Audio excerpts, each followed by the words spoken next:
Welcome to Blizzard Fire. We hope this video helps fire up your solution. In this video, I will explain how oxygen cylinders are made. These vital containers are crucial for many uses, from healthcare to various industrial processes. The entire production journey is carefully controlled, following strict safety and quality guidelines to ensure reliability.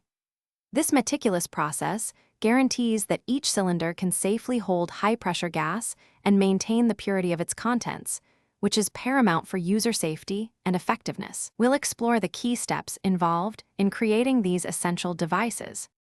The journey of an oxygen cylinder begins with selecting robust materials, typically high-strength steel or aluminum alloys, chosen for their ability to withstand immense pressure. The cylinder body is then formed using specialized techniques like deep drawing or spinning, creating a seamless structure without welds, which is critical for safety.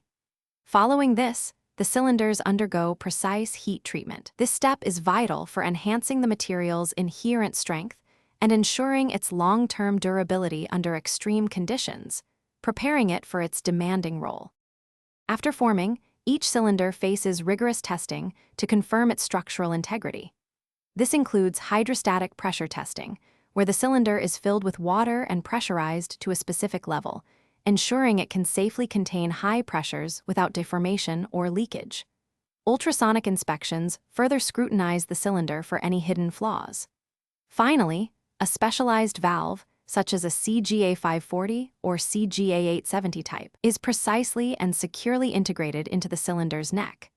This valve is crucial for controlling gas flow and ensuring safe, reliable operation. The final stage involves filling the cylinder with medical-grade oxygen, which is typically produced through advanced air separation units that purify air to over 99.5% oxygen. Cylinders are then filled to precise pressure levels, commonly reaching about 2,000 pounds per square inch, or psi, ensuring optimal capacity and safety. The entire process concludes with comprehensive certification. This crucial step verifies that each oxygen cylinder meets all stringent safety and regulatory standards, making it ready for safe and effective use. Thanks for watching. If you found this helpful, don't forget to like and subscribe.